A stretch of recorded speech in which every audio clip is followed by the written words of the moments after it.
কিয়ামতের দিন সর্বপ্রথম কার হিসাব নেওয়া হবে? হজরত জিব্রাইল আলাইহিস সালাম। আল্লাহ সর্বপ্রথম কি সৃষ্টি করেছেন? কলম। ইসলামে আত্মীয়দের পরে কাদের হক সবচেয়ে বেশি? প্রতিবেশীদের। ইসলাম ধর্মের পবিত্র দিন কোন দিন? শুক্রবার। ফজরের নামাজ বাদ গেল তো? চেহারার নূর চলে গেল। জোহরের নামাজ বাদ গেল তো? সম্পদ চলে গেল। আসরের নামাজ বাদ গেল তো? যৌবন চলে গেল। মাগরিবের নামাজ বাদ গেল তো? সব ক্ষমতা চলে গেল। এশার নামাজ বাদ গেল তো?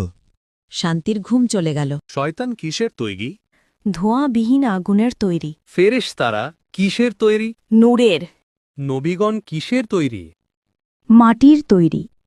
পশু পাখি কিসের তৈরি? পানি ও মাটির তৈরি। ইসলামে কাকড়ার মাংস খাওয়া কি? মাকরুহ। মাকরুহ শব্দের বাংলা অর্থ কি? নিন্দনীয়। মাকরুহ বলতে কি বোঝানো হয়েছে? ইসলামী পরিভাষা মাকরুহ বলতে এমন কাজ বোঝায় যা করা নিষিদ্ধ নয়, কিন্তু না করা উত্তম।